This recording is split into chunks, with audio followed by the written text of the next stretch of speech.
Thought Bubble Audio.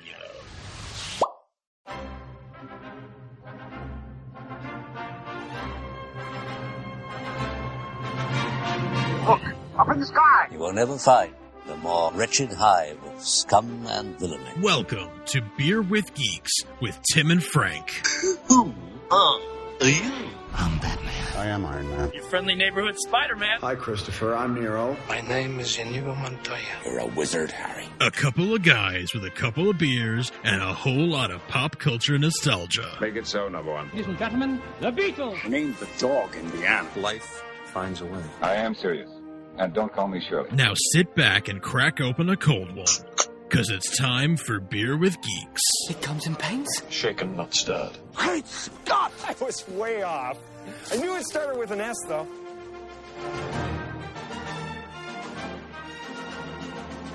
Hi, and welcome to Beer with Geeks. We're 2 geeks out with beer. I'm Tim, and with me, as always, is my man who wants to go on a time and space hopping adventure in a blue box. It's Frank. How are you today? Hello, hello, hello. I am so excited to talk about this. This feels like a payoff for a best shot we did many years ago, and I'm very, very excited for this. Ooh, do you have an episode number on that? How long ago did we do this? I will find it. This does not count as a one lookup because we're looking up things in our show. Correct. When it's yes.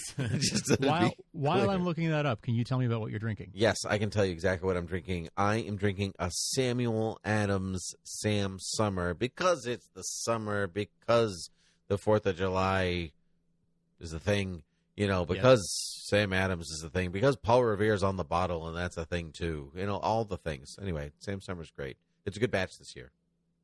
Oh, good. Yeah. Good. Like, actually, yeah, I knew that. Yes, yeah, I've had it lighter this year. It was good. It did seem lighter to me this year. Mm-hmm. Yes. Yeah, I agree. Yeah, sometimes they can like, it's like Sam Summer, but you know, it'll stay in your stomach for hours. Don't you worry about it. Like, yeah, you'll feel the humidity like you feel Sam in your gut. So okay, so let's see here. Episode 102. Yes. Episode Holy 102, moly. That's crazy. Way back, April 15th, 2016. It's Frank's turn to change Tim's mind on another edition of Hit Me With Your Best Shot. This time around, the guys talk Doctor Who, Allons-y, Geronimo, and Cheers. Wow. And we one of us drank Sam Adams that night as well. Oh, creatures of habit, if nothing else. Well. So it means we talked about it in the summer then, too. Or no? It was April. Oh, April. Okay. It wasn't Sam Summer. Summer. It was you said just Sam. Okay. A Sam, yes. Well, Sam Adams' Escape Route, which I don't remember what that is. Escape Route? I don't remember that one. Ooh, wow. I could use a TARDIS to go back in time and check that out. But before I do that, Frank, what are you drinking? I'm drinking a Switchback Ale, one of my tried and true summer faves. A fallback for a Switchback, if there ever was. Yes. Mm-hmm. That's a good one. It is a tried and true around here on this podcast. Much like Sam, I guess we're just falling back into old habits. I suppose so. Frank, I watched the latest season of Doctor Who. I'm sure you did as well. That's why we're about to talk about it. Mm-hmm. I'm going to call this season 1. That's because that's what they've been calling it. With Nishuti. Don't know his last name. What is it? Gatwa. I believe it's pronounced Shuti Gatwa. It is Nishuti, and I know that because I watched an interview with him. Okay. Where he was like, he'd been saying his name was Shuti for years, and his mom heard him once, and she went, "What are you talking about? Oh, your name is Nishuti." Yeah, and he was like, "Oh, what?" Interesting. Yeah. Okay, he's like, "I've been calling myself the wrong name for years." That's incredible. Yeah, that's amazing. Yeah, incredible. So it is, Nishuti. Wow. Okay. So anyway, as Doctor Who and Millie Gibson as Ruby Sunday, and this is the first full season of Doctor Who that I watched from start to finish. Mm-hmm. I'm going to count the one-off specials in this conversation. Yeah. Because I don't know if we ever talked about them on the show. I can't remember. I don't think we did. So what made you want to give Doctor Who another shot? So this is a great question, Frank, because for those of you who did not go back and listen to pause this episode and go back and listen to our Hit Me With Your Best Shot from 2016, almost 10 years ago. It's fine. Don't worry about it. It's Yikes. fine. Yeah. I've tried Doctor Who on several occasions. I started with Christopher Eccleston, and then I couldn't get into it. So then a while later, I tried David Tennant. Couldn't really get into it, and then I kind of just meandered out of it because of that. And I was like, it's got all the things I like. It's British humor, and it's sci-fi, and it's kooky, and it doesn't take itself too seriously, and like it's got great actors and actresses in it, like some really top quality people. And I just like couldn't get into it. I don't know if it was I don't know if part of it was like the cheapness of it, like it felt kind of cheap or low budget, and I know that's like kind of the charm of it, or just maybe the serialized nature of the show, because I at the time I preferred longer story arcs to my television by how the times have turned, because now I prefer serialized storytelling to longer story arcs just because the way that I have to watch TV. But so all of that, but I came to but when I got interested, truthfully, when they were going to start distributed by Disney, and Disney was like, we're not going to do anything creatively with this. You just keep making the show, but here's some money. And yes. I was like, that's interesting. Like, just as a business model, that's interesting. We're going to give you money to make the show look better, but we're not really going to give you any creative notes because the show's super popular. So good luck. That's just that's fascinating to me. So then I tried the one-off specials, and I loved them. I thought this is what I've been waiting for, and I think it was just happened to hit the time of my life, like in what I've been interested in watching. You know, like there's so much superhero content out there that like I just like need something else. And because I'm still a fan, like I'm a genre fan, like and I like your choices now on TV are basically like crime dramas. Like if you want to watch anything fiction, it's like crime drama, superheroes, science fiction, fantasy, or historical, like or like modern historical romance, like Bridgerton or whatever. Like they, you know, and I don't really want to watch some of those, you know, and so like when it kind of like veer into new things, I was like, well, it's time for Doctor Who. And so you were like, why don't I watch a show that has all of these things in it, depending on what episode I'm watching? Yeah, basically. And so, yes, I just really loved those. I just really liked those specials. And so I was like, and then so when the new Doctor, spoilers for Doctor Who, I guess, this new season 1 and these specials. Major spoilers. So when the Doctor kind of, you know, doubled out, what do they call it on the show? They usually call it regenerating, but right. I don't know. But bigenerating? Bigenerating, I guess that's what they called it. And so I was like, I in that last episode, I was like really taken with Ncuti. I was like, oh, he seems super fun. I'm going to watch the first episode of his show. And I did. And I was like, this is super fun. I actually really like this. And honestly, I think that it has a lot to do with the charm of him and Ruby Sunday. Yep. Just loved watching the two of them. Yep. I totally. The two of them have so much charisma, both of them. They were just sort of. I loved him from the first few minutes. I loved her from her first few minutes. I thought they were both great. I think the actors are fantastic. And just, such likable, you want to root for them as characters, but like, just charismatic is the word that keeps coming to mind. Like they just had so much there. It seemed like such fun, compelling characters you want to like spend time with. Well, I watched several Doctors, and so they all have obviously slightly different personalities, you know, and so, but I found that Ncuti had this like absolutely rich joy that like kind of like imbued the television screen, you know, or whatever I was watching on, you know, like it like flowed out of him and just hit upon everything that I was watching. And Millie Gibson had the same, you know, like when they weren't on screen, she had the same like a feeling. And that truthfully, that even includes the supporting cast, like her family and everything. Like everyone was just like kind of happy to be there. It's and like have fun, and even if they weren't, I have no idea. But like it looked like at least your leads were, and I just really wanted that and needed that, I think. And so made it sound like I was in a terribly dark place, which I wasn't. I was just like, I just prefer like to finish off feeling good about the world. Yeah. And I feel like in most episodes, even some of them, which were could be incredibly depressing. The one with the landmine, like really sad stuff. But you still feel hopeful at the end of it. And I liked it. This is stupid because, like, obviously, there are different. You'll be able to help me here, but like every episode was a mini genre thing in of itself, so I never felt like I was kind of like stuck in the same rut of watching the same thing over and over again. One episode I watched a bunch of goblins, which is like fantasy, and then I watched space babies, and then I watched like a fairy ring circle, and then I watched an apocalyptic war, and it was like all over the Music Meister, or whatever, and like who like honestly freaked me out. Like I haven't I'm gonna be 37 in a couple weeks, and I like watched this. Like I'm like a little terrified of them. Like they're like actually scaring me.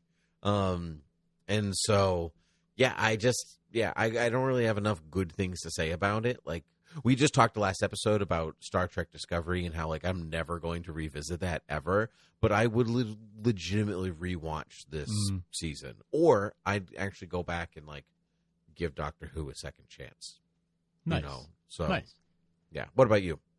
So obviously I've been a Doctor Who fan for several years now, and I really I came in with sort of moderate hopes.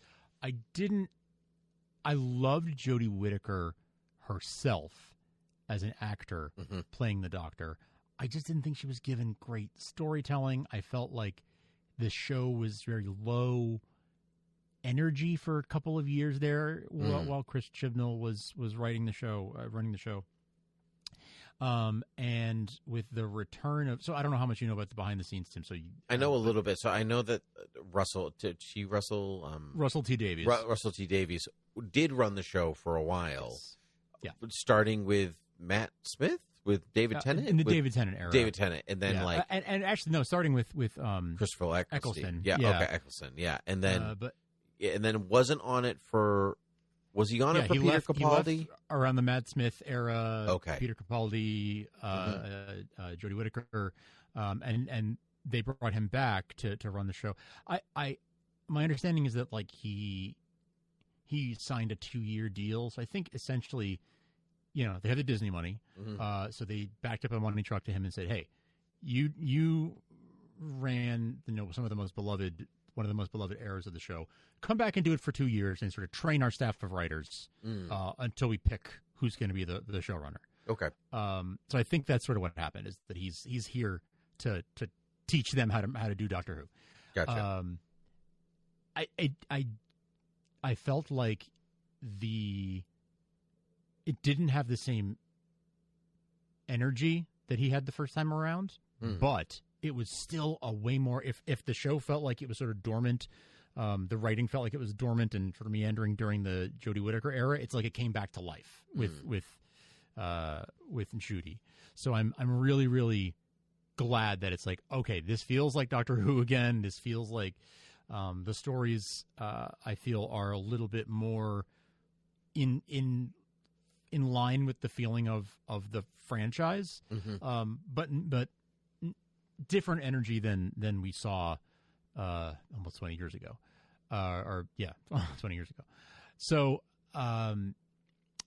I really, really liked the cast and the characters.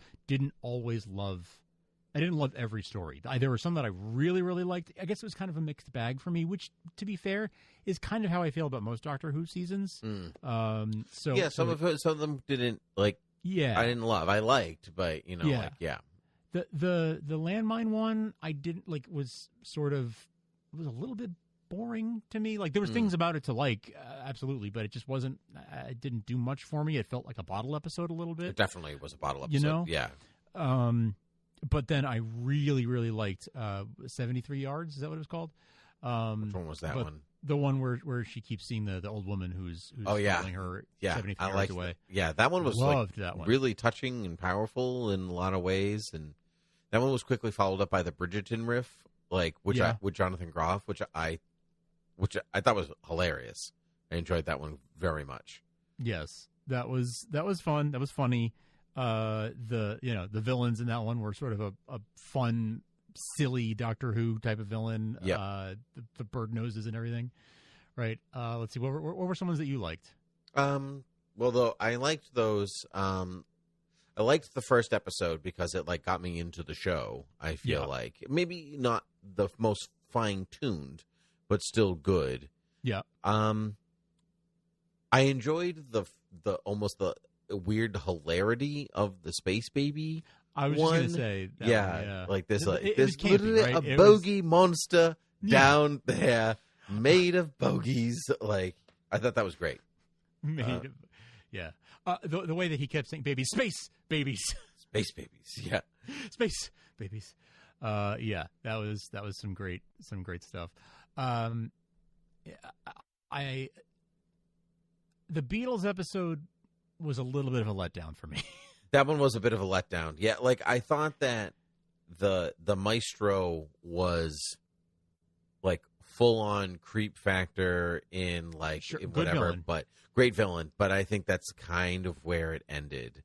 I really wanted there's the Devil's Court or whatever, right? Yes, and Devil's Court. And then the Beatles basically counter it, but they don't counter it with one of their songs, and that really annoyed me. Right. Yeah, right. Really annoyed me. So even a recognizable song, a chord from a song, yes. God, why couldn't you just do the first 3 chords of "Let It Be"? Something, right? Yeah.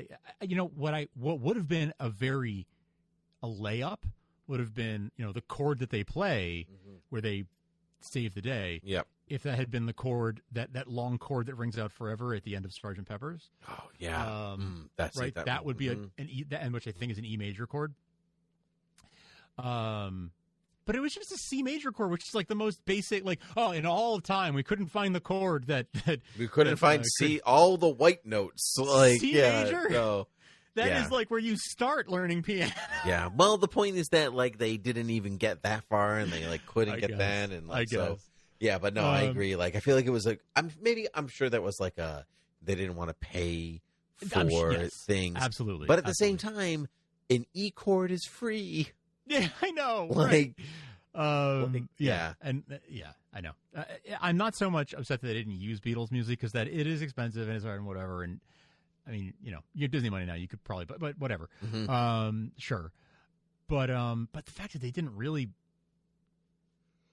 play any, you didn't see them playing their instruments really. You saw them taking them off. It just, I don't know. It just was a little bit of it was why even have it be the Beatles then? This could be anybody. Right. You know what I mean? Yeah. So could have been the Turtles, but no, had to be the right. Beatles. It literally you could swap in any British band basically. Also, to get on my nitpicky soapbox, how when I'm that doesn't look like New York in this movie, and so that's why I don't like this movie because it didn't look like New York. Didn't look like Abbey Road Studios at all. And it's famous what the inside of that room looks like. You could have done even a little bit, but okay, fine. And also, then when they were actually on the real Abbey Road, it looked like the real Abbey Road anyway. Yep. Walking up to the entrance of the building, but they were on the wrong side of the street for where the building is. Why don't you just reverse it? Why go are the other you on way? the right side of the street when it's on the left? Anyway, that's it. I get off my pulpit now. That's it. No, but that's that's fair. It's if you're living in that area and watching the show, you'd be like, but why is that? I'm sure there was a reason. Dumb things that they didn't that they would have been easy to get right. It's not like when they were filming, they didn't know where it was. So I'm sure there was a reason that they did that. But did you like the big piano key thing they did at the end? That was cool. That was cool. The the song "There's Always a Twist at the End." Mm-hmm. You know what's funny? At the end of the season, there wasn't a twist. It just was very okay. No twist. Just sort of wraps up. I think the twist is like the non-twistiness of it, in that like her mom is just a mom. No twist. The twist is there's no twist. Like it's just her mom was just a mom. Like I think that's actually the woman. twist, just a regular person. Yeah. Yeah, I think that was actually the thing, which I feel like maybe wasn't their original intention, because like the whole like hood and pointed thing, like it's just like, what regular person does that? Right. That feels like that was like at a show where they're just hopping through time and space in like where it's bigger on the inside than the outside or whatever. I'm like, that feels not real to me. Yeah. It feels like that was a seed that was planted, and they're like, we'll do something with this. Yeah, and they didn't. No. Yeah. No, didn't know what to do with it, but that's okay. Oh, go ahead. I just to say, like, I even in the episodes that I didn't love as much, their charisma and their energy on screen, chemistry on screen, really like kept me having fun. Like even exactly like Space Babies, that doesn't have much substance to it, was so fun. Doesn't matter, because I was just kind of having fun, right? Yeah. The Bridgerton one, really fun. Really fun. Yeah, low substance, but I don't care. I didn't like the Dot and Bubble, the social media one. Oh, I liked that one. I just I wanted it to get to its point much faster. Like, it was just like, yes, they're attached to it. I understand. Like, like we're all attached to our social medias. I understand. Like, and I say that as someone that is like obstinately trying not to be attached to it. You know what I mean? Like, yes, Well, I'll say that it wasn't new territory. Like, it's been Black Mirror did it years ago. Sure, and arguably did it better. Like, it's not a new.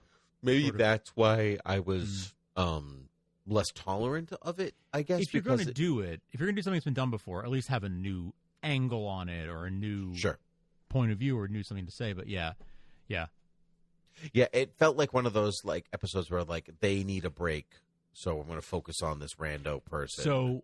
So Nishudi had other commitments, and so that's why that's light on the Doctor, and the 73 yards one is light on the Doctor because he had other things to shoot. So they wrote 2 episodes where he was light. Gotcha. But it's funny because the 73 yards one doesn't feel like, not that I'm not missing him, but Millie is so like engaging that it's like it's okay that he's not there. Which was good. I'm kind of bummed that she's not really going to be in next season. Yeah. I didn't want to read anything about season 2 until I'd seen finished watching season 1, but apparently she will be in it, but she may not. I guess she's not going to be the main companion anymore. Apparently she's in one episode that the Doctor's not really in. And then she's in the final episode of the season that's like a, but like the episode that she's in is like a reminiscence of their, so it's like there's one that's like a reminiscence of their adventures that we haven't seen. And then there's like another, like like one with her family, I guess. But Russell T. Davis said like he felt that her story like kind of resolved this way. And he said it would just be, not that she's gone forever, she'll be back, but it felt weird for her to be like, okay, I just reconnected with my mom, bye. Going to hop around, which I guess makes sense. So he said that it's not that she's like never going to be the companion again. It's just that she's not in that time. But she's taking some time to be with her family right now. Yeah, which like I understand like from a realistic storytelling perspective, but like that also feels like a line in some way. Like it also feels like you kind of have control of that. Right, you're the showrunner. But, right. Okay. I respect that. Okay. Maybe there was something else happening that we don't know about, and like they're just like that's just what they're saying to, do the thing. So like whatever. That's what it sounds like to me. Yeah, but whatever it is, I did enjoy her as the companion quite a bit. Not that I have tons to go off of, but I think she was. I think this season is pretty. So how did you feel? You've watched a couple of episodes here or there. Yeah. Yeah. Full episodes or full episodes, yeah. Okay. So you've watched a handful of full episodes up until now.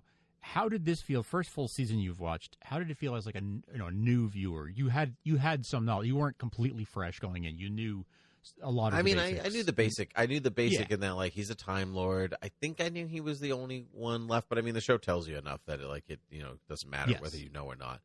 Well, that's kind of what I'm getting at. Is how did you, as a almost new viewer? Oh, the show told me everything. The show told me everything I needed to know. Like, it was really upfront because, like, my knowledge of it is, like, really tertiary, where I was like, yeah, he's immortal probably, and he goes around for reasons, and that's pretty much where, and he always has a companion. Like, that's, like, kind of where my knowledge of it ended.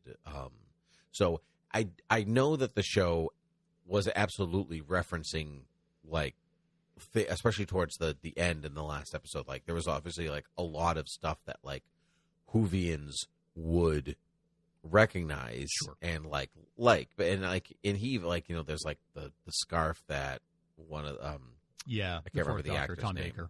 Tom Baker, thank you. And I already know that was in my brain because he was in one of the BBC Narnia movies. Sure, okay. And so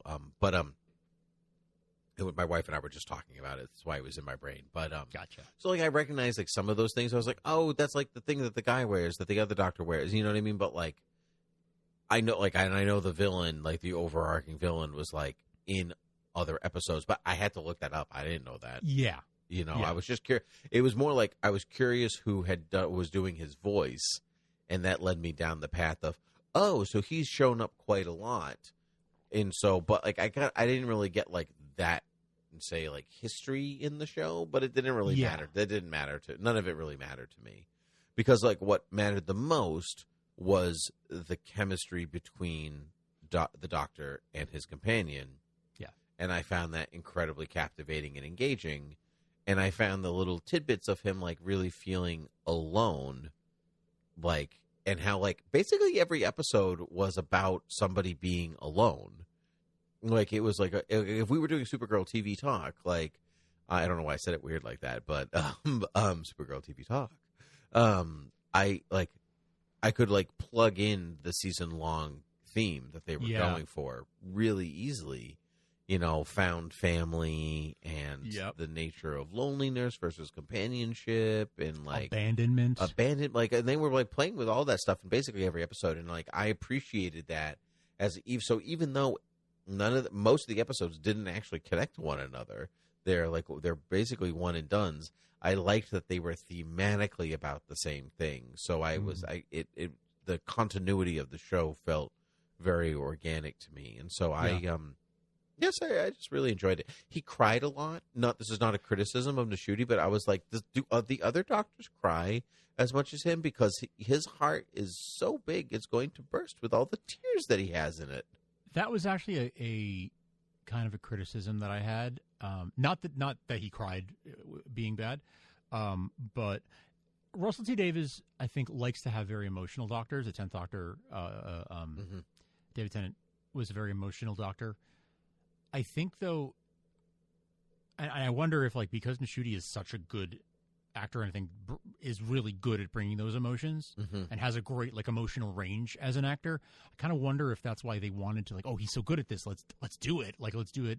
And maybe they went to that well a little too often. Yeah. So it was less special when it happened. Mm-hmm. Do you know what I mean? He had to, like, up his ante too much, so by the time he realized that he basically destroyed all these worlds by accident, it was like, well, where do you go now? Because you've already been here for the stop sign being a different color, or whatever. Yeah.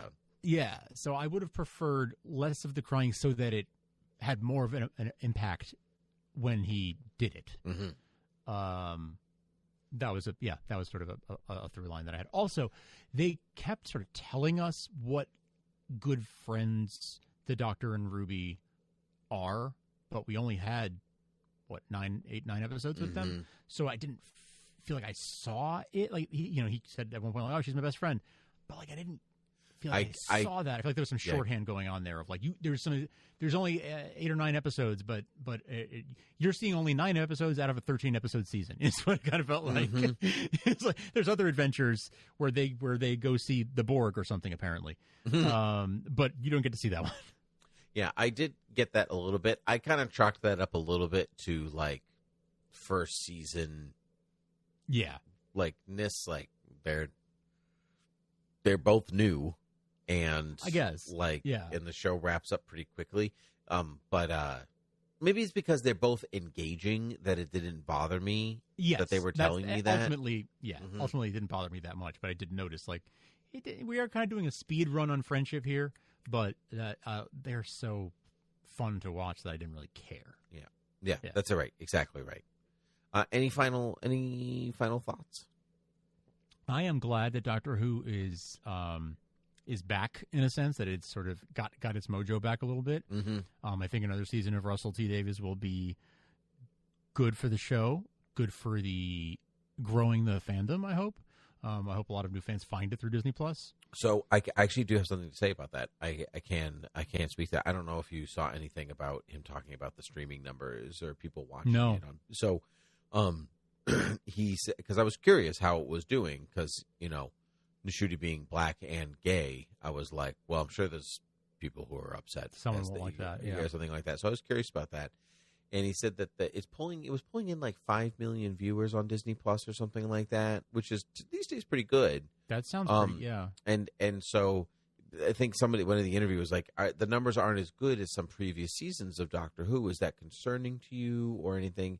And he said, not really, because the people who are watching are a younger set of people. Yeah. Like he's pulling in a teen, 18 to 24 range of viewers. So, and he's like, and that group is well known as like a hard to get group because they don't really watch TV anymore. That's right. They do they get their entertainment in a lot of different ways. So the fact that they're actually stopping to watch this in TV is a huge success for us. Yeah. And so apparently they were quite happy with that, even if the numbers were a little bit lower from other things, like more other age groups or whatever. But they actually got the age group that they wanted in spades. So, and I think that's a better way of evaluating if a show was a success, even from a business standpoint. Right. It just not the quantity, but the quality. Like, did we get the people we want? Did the right people watch it? That's like, right. Maybe not as many, but like, is it more of the right people? Mm-hmm. And the right people fill whatever that means to you. In this case, maybe the 18 to 24 demographic. Right. But yeah, I'm glad to see a younger demographic. Absolutely. Turned on to Doctor Who, because like that's how it gets perpetuated, right? Like, right. If you want there to be more Doctor Who, there need to be new fans. Exactly. So I'm glad, and Millie Gibson is only 19. Wow, really? She just came off a soap opera and got put on this high production, high profile show. So like that, she's obviously right in that age group, and I'm sure helps to pull in a lot of folks, and then I think Ncuti pulled in a lot of that demographic too. So I'm glad to hear that. I'm glad for them that it's sort of achieving what they want it to achieve, and that I hope that means more Disney money and all of that, and many more seasons. Yeah. With this sort of configuration. Me too. I think I just saw something about with Jon Stewart. Somebody was talking about I can't actually remember what the question was, but he's like, let me tell you something a little about marketing. He says, like there's pretty basic for you, like there are different groups that you're trying to get, and the coveted group is 18 to 24. Because that's where like their allegiances will shift. They'll spend the money. They'll do like this, and this, and this, and this. If you hook them young, you hook them for life. Right. And he says my age group, like they don't even like. Who cares if you're alive or not? He's like, I'm 61.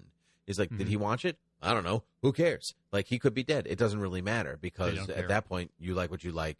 You're gonna do your thing, and it's like you've already been spoken for basically. And so once you've aged past like 40, I mean.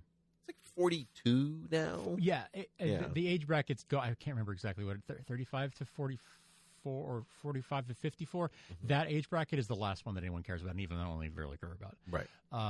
They're like, okay, they'll buy beer, I guess. I don't know. No, but I can feel it almost like in myself, though. Oh, I can we are aging out of being sold to. Right. Yeah. Because like even like what I tend to like what I like kind of by accident, like I'm like gravitating towards is like stuff that like came out 30 years ago. Even if I've never seen it before, because like I enjoyed the pace of it a little bit more, or there's this like nostalgia factor, even though I'm not connected with it, and so like can absolutely understand why they're like, we don't care about you because like you're gravitating into other places now, so whatever. Yeah.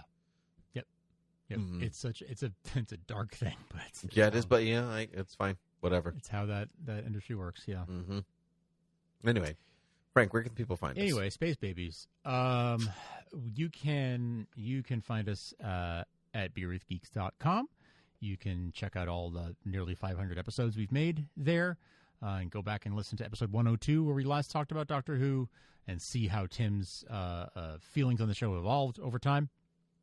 You can rate and review us in your podcast app of choice. You can subscribe as well, so you always get the new episodes as soon as they drop.